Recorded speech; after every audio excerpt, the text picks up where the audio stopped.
Teman-teman, selamat berjumpa lagi di channel Cak Motivator, dan kali ini saya akan berbagi informasi dari pertanyaan-pertanyaan para pemirsa channel Cak TV ini ya, tentang ekspor jungle jagung giling. Jadi banyak yang bertanya, apakah ekspor jungle jagung giling ini merupakan bisnis yang sedang ngetren atau memang bisnis jangka panjang atau settle bisnis gitu ya. Nah, nanti kita akan jawab satu persatu pertanyaan itu. Di antaranya kita juga akan mengetahui apa beda bisnis yang sudah settle dengan bisnis yang hanya tren saja ya. Nanti akan kita kupas satu persatu. Nah, tapi untuk Anda yang belum subscribe, jangan lupa subscribe terlebih dahulu, kemudian tekan tombol loncengnya, dan jangan lupa juga share ke teman atau grup WA Anda atau kolega-kolega Anda.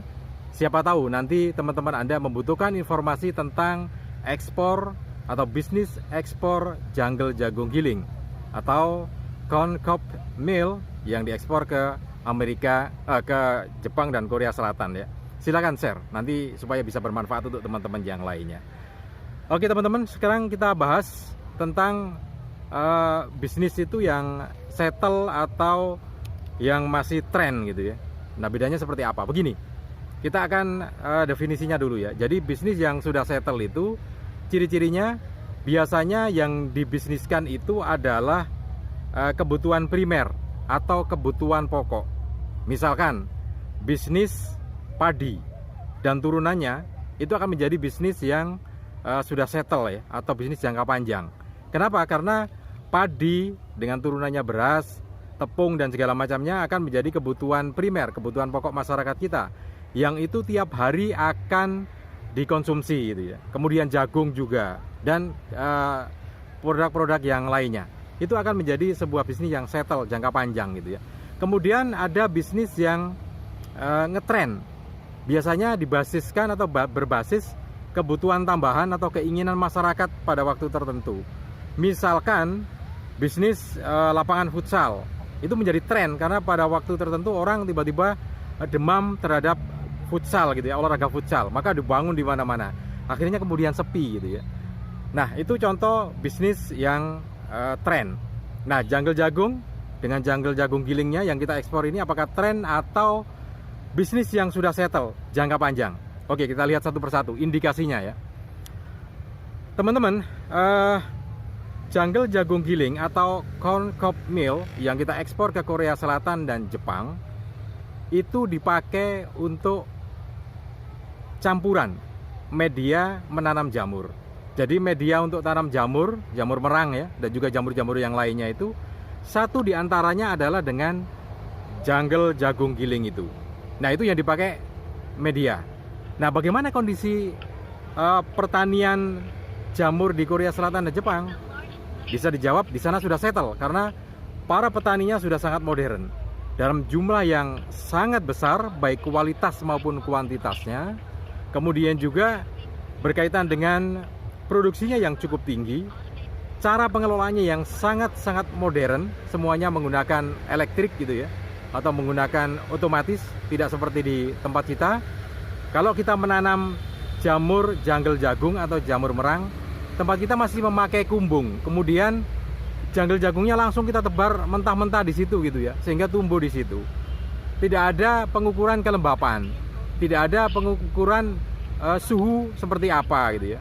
Pokoknya dikira-kira seperti itu. Nah, sangat berbeda dengan yang ada di Korea Selatan dan juga di Jepang.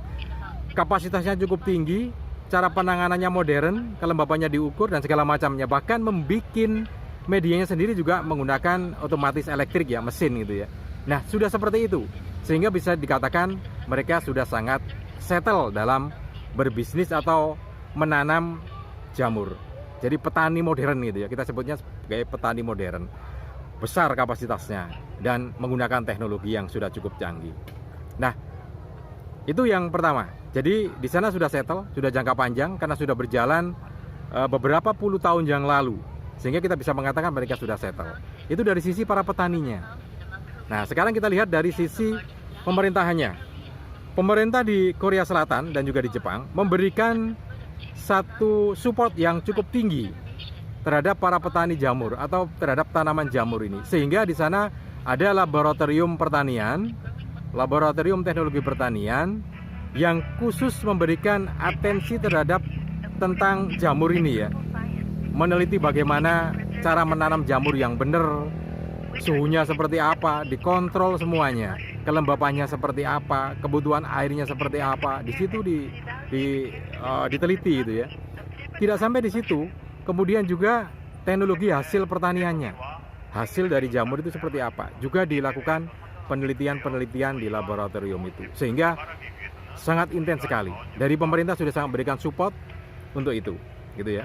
Nah, berikutnya bahwa bisnis ini bisa settle adalah kebutuhan masyarakat di dalam negeri sendiri, Korea Selatan dan juga Jepang dan negara-negara lain sudah sangat membutuhkan jamur ini sebagai makanan sehari-hari ya. Jadi kesehari-harian mereka sudah mengkonsumsi jamur. Kenapa begitu? Karena dari laboratorium, dari penelitian sudah dijelaskan bahwa tanaman jamur ini punya nutrisi, punya vitamin yang cukup tinggi, sehingga masyarakat dengan begitu mengetahui bahwa memang mereka membutuhkan makanan berupa bahan makanan seperti jamur ini. Jadi konsumsinya mereka cukup tinggi. Nah, itu dari konsumsi masyarakat. Dan dibantu juga dengan para chef, para peneliti hasil makanan, bisnis kulinernya juga sangat membantu mendukung tentang jamur ini. Seperti itu. Nah, kemudian selain kebutuhan di dalam negeri, mereka juga melakukan ekspor di seluruh dunia. Jadi bisa ke Australia ekspornya, ke Amerika Serikat, ke Eropa, ke Nederland atau ke Belanda. Kemudian dari Belanda ini disebarkan lagi ke beberapa negara lain di Eropa. Nah, ekspornya cukup tinggi teman-teman di sana. Jadi dengan beberapa catatan itu sudah sangat settle bisnis di sana. Nah, kita sebagai pengekspor jungle jagung giling atau corn cob meal ada bagian di dalamnya gitu. Kita termasuk bagian di dalamnya, di dalam bisnis yang sudah settle itu. Nah, artinya bisnis ini bisnis yang sudah settle dan jangka panjang gitu ya, melihat kondisinya semacam itu. Nah, kemudian pertanyaan berikutnya, kenapa Korea dan Jepang mengimpor? Jangan-jangan nanti kedepannya tidak mengimpor lagi. Oke, begini teman-teman. Di tempat kita tanaman jagung ini masih sangat favorit untuk ditanam ya. Jadi bahkan kita bisa ekspor ke Filipina jagungnya. Jungle jagungnya kita ekspor ke Korea Selatan dan juga Jepang gitu ya. Nah, apakah mereka memang akan impor terus tentang bisnis ini, jungle jagung ini? Ya, insya Allah seperti itu, karena kalau melihat kontur geografi Korea Selatan dan Jepang, lahannya tidak terlalu luas. Ambil contoh Korea Selatan, yang luas negaranya hanya setengah Pulau Jawa. Mungkin Jawa Timur secara keseluruhan, kemudian ditambah dengan setengah Jawa Tengah. Hanya seperti itu. Nanti dibuat pemukiman penduduk sudah berapa gitu ya. Sehingga mereka benar-benar kekurangan tanah.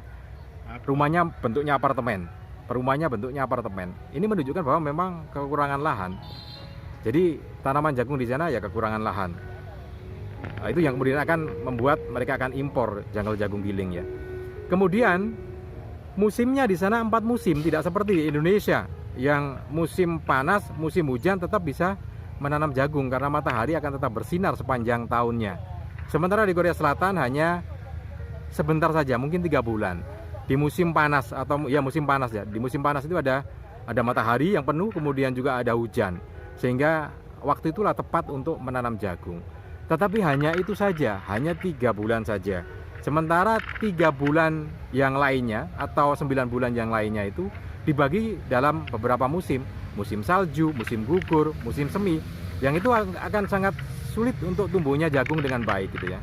Sehingga dari kondisi ini kita akan bisa memperhatikan bahwa ekspor jungle jagung ke Korea Selatan dan Jepang ini adalah bisnis yang settle. Bahkan beberapa puluh tahun ke depan masih sangat prospek untuk kita mengekspor jungle jagung giling atau corn cob meal ini ke Korea Selatan dan juga ke Jepang. Nah, itu teman-teman untuk Anda yang ingin lebih dalam tahu tentang bisnis ekspor jungle jagung ke Korea Selatan dan juga ke Jepang. Apakah memang bisnis jangka panjang atau tren bisnis saja?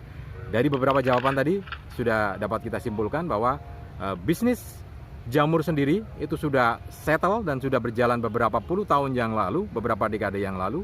Kemudian medianya, satu di antaranya adalah jungle jagung giling yang kita ekspor dari Indonesia ke sana, menjadi bagian di antara bisnis yang sudah settle di negara maju ini.